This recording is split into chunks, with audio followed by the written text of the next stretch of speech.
Las tortillas no tienen fecha de caducidad. Escucha a lesbianas mayores de 50 años compartiendo experiencias, saberes y sentires. Te invitamos a echar tortillas al comal con tu lesbiana favorita, Norma Mogrovejo. Mis amigas son unas terroristas, sus ideas son dinamita, son peludas, aborteras, muy lesbianas. Les damos la bienvenida al capítulo 6 de la temporada 13 de Las tortillas no tienen fecha de caducidad.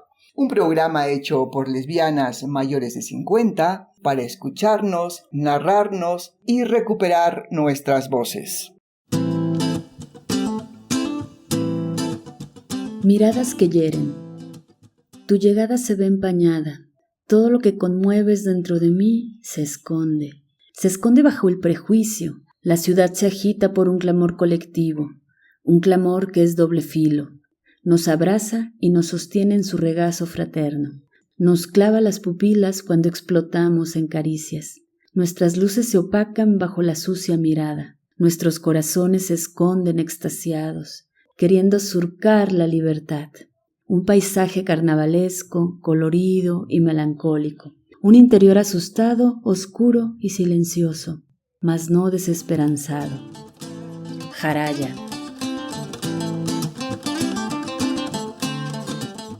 En este capítulo compartimos con Erika Montesinos cómo fue el proceso para lograr establecer un día que conmemore el lesbicidio de Mónica. El trabajo colectivo y el esfuerzo constante por no permitir que su memoria desapareciera hicieron posible la unión de voluntades para que este día fuera el Día de la Visibilidad Lésbica.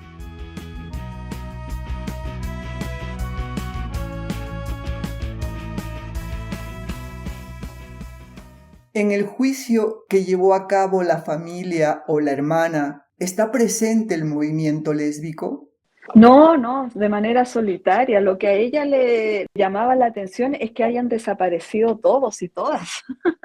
Es decir, sus amigos, toda la gente que conocía no se presentaba. Les costó mucho encontrar gente que estuviera dispuesta a declarar. Entonces, no había un movimiento lésbico feminista como hoy en día. Bueno, si bien estaban las compañeras de Ayuquelén, pero ellas estaban intentando sobrevivir, porque estamos hablando acá de una dictadura donde había toque de queda que podía asesinarte, como le pasó a Mónica. Entonces, en el fondo, el terror era mucho. La familia lo llevaron ellos solos. La hermana más encima era la hermana menor y se tuvo que hacer cargo de todo, porque obviamente sus padres quedaron mal, muy choqueados con esto, que es lógico. Entonces ella se tuvo que hacer cargo.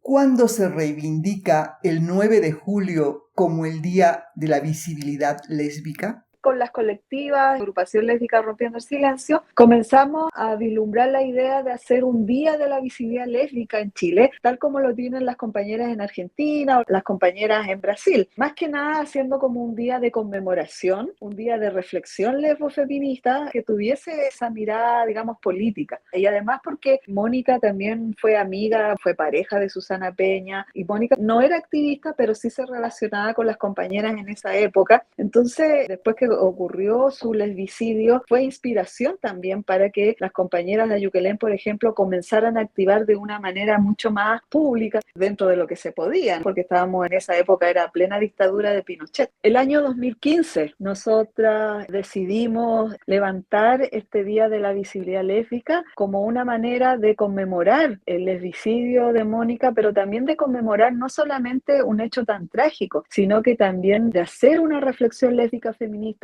de la fragilidad también de nuestras vidas, de este patriarcado, que si bien la Mónica es el primer caso, no quiere decir que ha sido el único, de cómo otras compañeras, muchas han sufrido las consecuencias, muchas que no sabemos, tenemos un listado, ¿no?, de los casos que vinieron después de Mónica, pero esos son los que hemos podido documentar. Las colectivas lésbicas feministas. En esa época, el año 2015, estábamos rompiendo el silencio, una colectiva que se llamaba Colectiva Lésbica Visible, Red Lésbica Feminista, y fuimos las colectivas todas quienes impulsamos y levantamos este día para ser un día también con una mirada política. Hay una reflexión política respecto a lo que es el lesbofeminismo, a lo que representa Mónica, su vida, la forma trágica en que murió, pero también cómo surge también Ayuquelén, cómo también están nuestras compañeras que hicieron frente de manera muy violenta a todo este patriarcado dictatorial en esa época.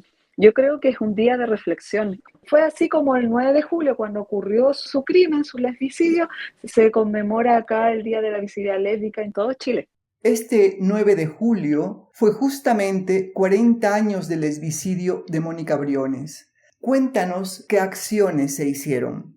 Desde el año 2015, en todo el territorio nacional se hacen diferentes actividades. Muchas lo hacen de manera autónoma. La más simbólica es la velatón, que es colocar velitas en el lugar donde fue el hecho, que es en el centro de Santiago. Entonces vamos a esa esquina con las compañeras y las colectivas y ponemos vela, hacemos un acto cultural. Una vez también hicimos una marcha ese día con motivo de sus 40 años. En esa esquina se va a colocar una placa conmemorativa que recuerde ahí que ocurrió este lesbicidio. Y en el Museo de la Memoria, que es un museo que alberga, digamos, toda la memoria trágica de los detenidos desaparecidos, de quienes fueron violentados y violentadas durante la dictadura militar, también incluyó a Mónica Briones dentro de las víctimas de la dictadura, porque ocurrió en un momento donde la dictadura era más cruenta.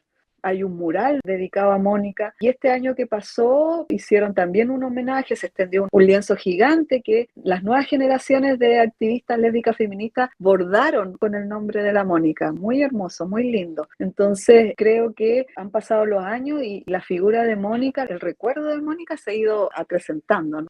El Estado quiso institucionalizar la fecha del 9 de julio como un día oficial de la visibilidad lésbica. Pero ese día coincide con el Día de la Bandera en Chile. Esto causó una controversia política. ¿Cuál es tu opinión al respecto? Fuimos las colectivas Rompiendo el Silencio, quienes en el año 2022 le presentamos al Congreso de Chile una propuesta para que se pudiese conmemorar en Chile el Día Nacional de la Visibilidad Lésbica, como sucedía en Argentina, que en Argentina también lo tienen institucionalizado y todo. Jamás pensamos en esto del Día de la Bandera, para nosotros era un día de la memoria. Entonces considerábamos válido y lo presentamos. Pero sin embargo, el año pasado, el gobierno de Chile vino y sacó ese proyecto que nosotros habíamos ingresado, lo tomó y anunció que le iba a dar suma urgencia y salió en la prensa. De inmediato los sectores conservadores más radicales de ultraderecha comenzaron a decir, pero ¿cómo van a hacer esto si es el Día de la Bandera? Y se armó un discurso terrible de unas características lesbo-odiantes que yo creo que en realidad siempre lo hemos escuchado, pero ahí quedó patente esta sociedad donde todavía el patriarcado está ahí, latente, dispuesto a amedrentar. La dictadura heterosexual.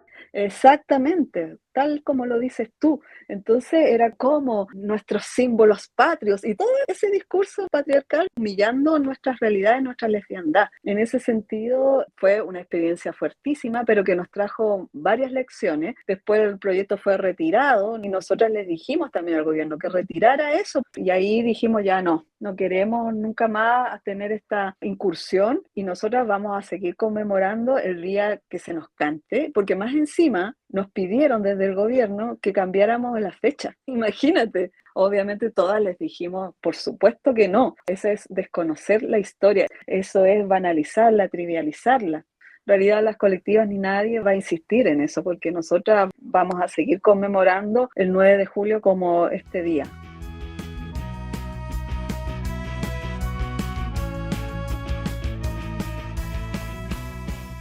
Muchas gracias por compartir con la audiencia de Las tortillas no tienen fecha de caducidad el trabajo que hiciste sobre Mónica Briones. Un pendiente que dejó ella, que se supiera sobre su vida y experiencia, las tramas que como lesbiana abierta vivenció en el territorio usurpado por Chile de los 60, 70 y 80, bajo la dictadura heteromilitar, violenta y genocida. Es muy importante la investigación que hiciste al expediente judicial porque también nos habla de la lucha infructuosa de la familia por alcanzar una justicia que nunca llegó, porque la vida de las lesbianas no tiene validez a los ojos del sistema de justicia heterosexual.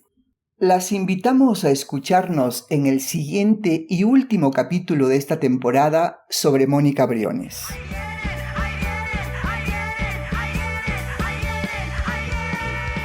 Las tortillas no tienen fecha de caducidad. Te invitamos a echar tortillas al comal con tu lesbiana favorita, Norma Mogrovejo.